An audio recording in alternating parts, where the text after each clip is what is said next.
नाज़रीन अस्सलाम वालेकुम रहमतुल्लाहि व बरकातहू।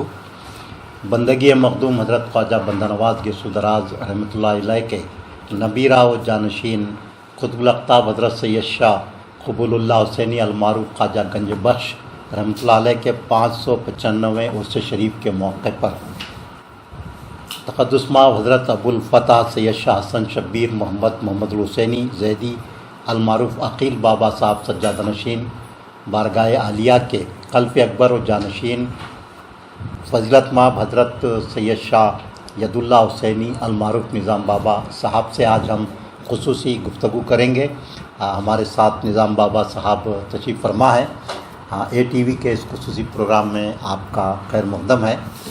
हमारे नाज़रीन को सबसे पहले ये बताएं कि हज़रत क़बूलुल्लाह हुसैनी ख्वाजा गंज बख्श रहमतुल्लाह अलैह की मुख्तसर सवानी हयात पेश फरमाएँ। अस्सलाम वालेकुम रहमतुल्लाहि व बरकातहू।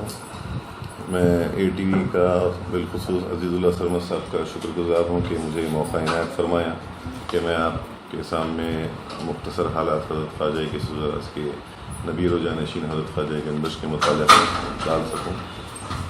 आप हज़रत ख्वाजा बंदा नवाज़ के छोटे साहबज़ादे सैयद असग़र हुसैनी रहमतुल्लाह अलैह के फ़र्ज़ंद अकबर हैं।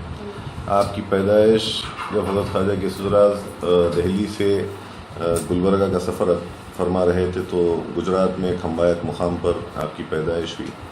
तो तारीख़ में ये मिलता है कि हज़रत ख्वाजा गिसूदराज वो ऐसी अजीम शख्सियत हैं, वो इतने बड़े सूफ़ी होने के बावजूद उन्होंने एक मिसरे का इस्तेमाल अपनी तसानीफ़ में आया है कि जब आपके बड़े फ़र्जंद पैदा हुए तो आपने आपकी अज़मत को, अपने बड़े फ़र्जंद की अज़मत को बताते हुए फरमाया कि अगर ये मेरे बेटे न होते तो मैं इनका वज़ू का आफ्ताबा उठाता। उसी तरह हज़ारुल ख़ुद जो हज़रत ख्वाजा बंदा नवाज़ गुजरात में तस्नीफ़ फरमा रहे थे दौरान सफ़र, तो उसमें एक तारीख़ मिलती है कि हज़रत ख्वाजा बंदा नवाज़ उसमें भी एक ख़ित्ता हज़रत ख्वाजा गंज बख्श की पैदाइश के मुतालिक़ फरमाया कि आज यानी 14 जमादी 803 हिजरी को जो शख्स तवल्लुद हुए हैं ये बड़े ही असरार के हामिल हैं, मेरे सल्ब से हैं और इससे बढ़कर नहीं कहता, इनको मुझसे बढ़कर ख्याल करो। और फिर अपने छोटे साहबजादे असग़र हुसैन साहब की तरफ मुखातिब होकर फरमाया कि इनको मुझसे बढ़कर ख्याल करो क्योंकि ये अपने वक्त के जहांगीर होंगे। फिर आप हज़ारुल ख़ुद में अगर देखें तो ये भी एक वाक़या मिलता है, हज़रत ख्वाजा गिसूदराज ने फिर हज़रत ख्वाजा गंज बख्श के लिए भी ये फरमाया कि अगर ये मेरे बेटे ना होते तो मैं इनकी खिदमत करता। तो इतने बुलंद मर्तबत शख्सियत ने एक पेशन गोई फरमाई थी हज़रत ख्वाजा गंज बख्श के मुतालिक़ आपकी पैदाइश पर ही। बाद आपकी तरबियत और तालीम तमाम हज़रत ख्वाजा बंदा नवाज़ गिसूदराज ने फरमाई रास्त तौर पर, और 4 साल 4 माह की उम्र में आपकी तस्मिया ख़ानी फरमाई। मुख्तलिफ़ जितनी ज़ाहिरी उलूम हैं उसके लिए आप ख्वाजा बंदा नवाज़ ने आपके लिए उस्ताद मुक़र्रर फरमाए। फिर वो ज़ाहिरी उलूम मुकम्मल होने के बाद बातिनी उलूम के लिए अपनी खिदमत में आने की इजाज़त दी, और आदबुल मुरीदीन की जो शरह है जो हज़रत ख्वाजा गिसूदराज ने तस्नीफ़ फरमाई उसकी किताबत भी हज़रत ख्वाजा गंज बख्श ने की। ये कहा जा सकता है कि गुलबर्गा आने के बाद और हज़रत ख्वाजा गंज बख्श की सने बुलूग़ को पहुँचने के बाद से हज़रत ख्वाजा बंदा नवाज़ की विसाल तक अगर कोई शख्सियत हज़रत ख्वाजा बंदा नवाज़ के सबसे ज़्यादा करीब तरीन रही है तो वो हज़रत ख्वाजा गंज बख्श है। आपका लक़ब क़बूलुल्लाह और यदुल्लाह हुसैनी है जी, तो इसकी क्या वजह तस्मिया है? ये आप जब पैदा हुए तो हज़रत ख्वाजा बंदा नवाज़ ने आपका नाम सैयद यदुल्लाह हुसैनी रखा। फिर बाद में मोहब्बतनामे में एक क़िस्सा मिलता है कि हुआ ये कि अकबर हुसैन साहब के विसाल के बाद एक वक्त आया कि हज़रत ख्वाजा बंदा नवाज़ ने सबको बुलाया अपनी अफराद ख़ानवादा को और फरमाया कि कल रात मैंने तुम तमाम को बारगाह रब्बुल इज़्ज़त में पेश किया, सबको लौटा दिया गया और सिर्फ यदुल्लाह को कबूल किया गया। तो वो बात से होने के बाद हज़रत ख्वाजा बंदा नवाज़ ने आपको उस वाक़या के बाद से क़बूलुल्लाह जिसको अल्लाह ने कबूल किया उसीलिए आप फिर एक क़बूलुल्लाह कह रहे हो। उसके बाद से ख्वाजा बंदा नवाज़ जब भी आपको मुखातिब फरमाते तो क़बूलुल्लाह के नाम से मुखातिब फरमाते।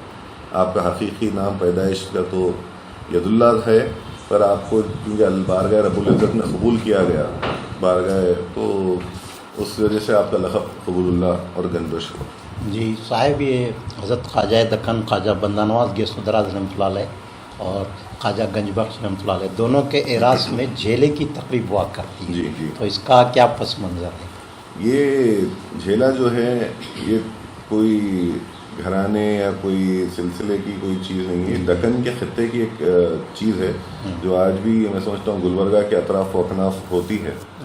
یہ جب بھی کوئی نئی عمارت تعمیر ہوتی ہے تو وہ نئی عمارت تعمیر ہونے پر اس پہ ایک پھولوں کا رنگ، جیسے آپ دیکھیں میرے آفس کی افتتاح ہوئی تو وہاں پر بھی ایک پھولوں کا رنگ ہے۔ جی، تو جہاں بھی کوئی نئی عمارت تعمیر ہوتی ہے تو ایک پھولوں کی گیند کو لپیٹ کر ایک پھولوں کی گیند کو اس عمارت پر لگایا جاتا ہے تاکہ معلوم پڑے یہ نئی عمارت تعمیر ہو چکی ہے۔ جب حضرت خواجہ بندہ نواز کی گنبد مبارک احمد شاہ ولی بہمنی نے شروع کی اور پھر بعد میں حضرت خواجہ گنبش کے دور سجادگی میں مکمل ہوئی، تو اس وقت کے یہاں کے ہندو مسلم سبھی لوگوں نے آپ کی بارگاہ میں خدمت میں عرضی پیش کی کہ ہمارے یہاں ایک رواج ہے کہ ہم نئی عمارتوں پہ ایسے پھول لگاتے ہیں، اگر آپ اجازت دیں تو ہم حضرت خواجہ صاحب کی بھی گنبد پر پھول نصب فرمائیں۔ تو تاریخ 17 شوال تھی جب گنبد مکمل ہوئی تھی، تو حضرت خواجہ گنبش نے یہ جھیلے کی روایت کو اپنایا۔ یہ صوفیہ کا ایک طریقہ تھا کہ کسی کی دل آزاداری نہ کرتے ہوئے ہم کے ہر اقدام کو اپنانا، اور اس میں کوئی حرج ہے نہیں، ایک خوبصورتی بھی ہے، ایک جہیدی کا میسج ہے۔ اور آج بھی 600 سال سے وہی خانوادے، ایک ہندو بھائی اور ایک مسلم مل کر وہی خاندان کے لوگ دونوں گنبدوں کے جھیلے انجام دیتے تو یہ ایک قومی یکجہتی کا بہت بڑا پیغام ملک کو جھیلے مبارک کے ذریعے دیا جائے۔ قومی یکجہتی کے علاوہ میں سمجھتا ہوں ملک میں اس سے قدیم کوئی روایت نہیں ملتی جہاں ایک ہندو اور مسلم مل کر ایک خدمت اسے انجام دیتے ہیں۔ آج ملک کے حالات جس طرح سے نفرت کا ماحول پیدا کیا جا رہا ہے، اس میں صوفیہ نے جو محبت کے پیغام کو عام کیا ہے، تو کس طرح اس کو ہم عام کر سکتے ہیں؟ یہ تصوف ایک ایسی راہ ہے جس کو اگر تھام لیا جائے تو بڑے سے بڑے مسئلے کا حل ہو سکتا ہے۔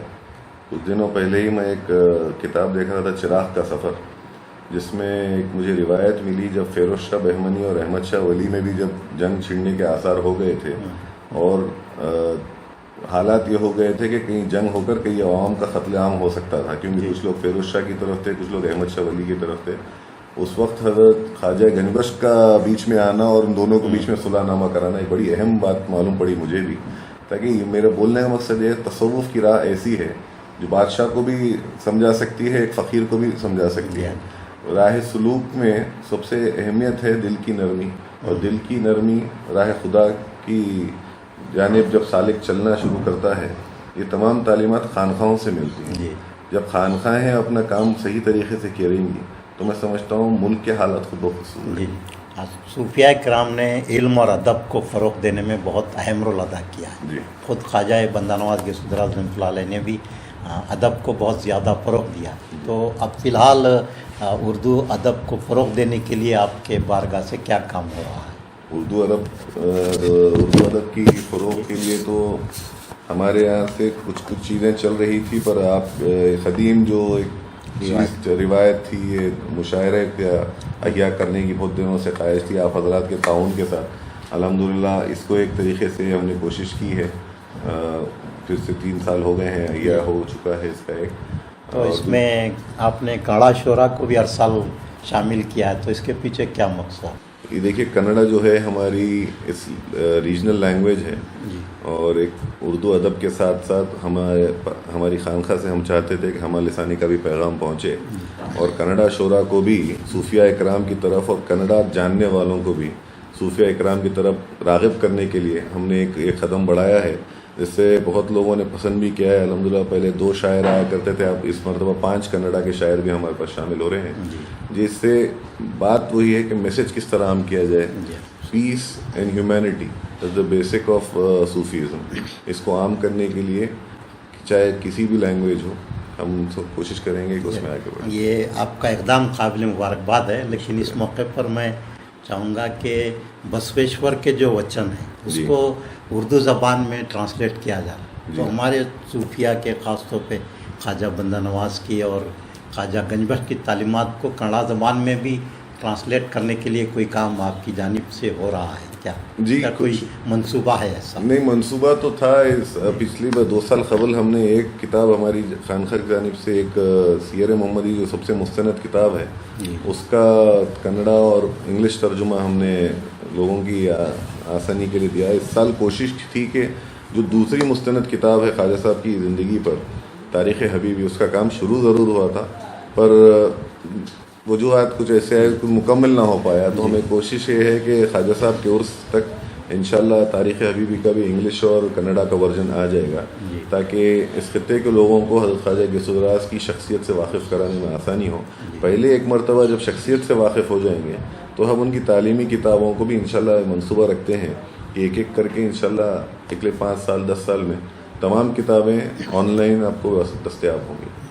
साहब, आपने हमारे लिए बहुत सा वक्त दिया उर्स शरीफ की मसरूफियात के बावजूद। तो मैं चाहूँगा कि आखिर में आप उर्स शरीफ का पैगाम हमारे नाजरीन को पेश करें। ये 595 साल उर्स शरीफ हज़रत ख्वाजा गंजोश रहमतुल्लाह अलैह का 14, 15, 16, 17 तारीख़ को मनाया जाएगा। ये मंगल के रोज़, कल जैसे गुज़िस्ता कल में झेले की रस्म के साथ इसका इफ्तिताह हो गया है, मंगल के रोज़ 14 तारीख़ को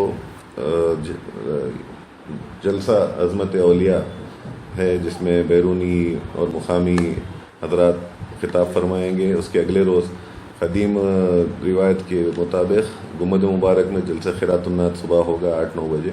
फिर बाद नमाज असर हज़रत ख्वाजा बंदा नवाज़ की खानखा से जो शाह बाज़ार के क़रीब है वहाँ से जुलूस संदल रवाना होगा और रात को देर दरगाह शरीफ पहुँचेगा या महफिल समा होगी। अगले रोज़ सुबह बदस्त मुबारक सज्जाद नशीन साहब क़िबला संदल माली की रस्म होती है, वो फिर शाम को चिरागों की महफिल होगी। अगले रोज़ फिर ज़ियारत की खिदमत, फिर ड्यूड़ी पर महफिल खुल से उर्स का इख्तिताम अमल में आता है। मैं आप तमाम को दावत देता हूँ कि आप हज़रात तशरीफ़ लाएँ और हमें ममनून फरमाएँ। जी नाज़रीन, गुफ्तगू हो रही थी तक़द्दुस माब हज़रत सैयद शाह यदुल्ला हुसैन निज़ाम बाबा साहब से। नाज़रीन, आप जानते हैं कि औलिया किराम के उर्स शरीफ के मौके पर हम एक खुसूसी प्रोग्राम पेश करते हैं ताकि औलिया किराम की सवाने, उनकी तालीमात और उनके पैगाम को ज़ायरीन तक और अक़ीदतमंदान तक पहुँचाया जाए। इसी सिलसिले की ये कड़ी थी। हम निज़ाम बाबा साहब के बेहद शुक्रगुज़ार हैं कि उन्होंने हमारे इस प्रोग्राम में अपना कीमती वक्त दिया। इसी के साथ ये प्रोग्राम इख्तिताम पजीर होता। फिर अगले प्रोग्राम में आपसे मुलाकात होगी। मेरे ख्वाजा तेरा करम हुआ, तेरा दर ही देनो हरम हुआ, तेरे दर पे सर को झुका दिया। मेरे ख्वाजा तेरा करम हुआ, तेरा दर ही देनो हरम हुआ, तेरे दर पे सर को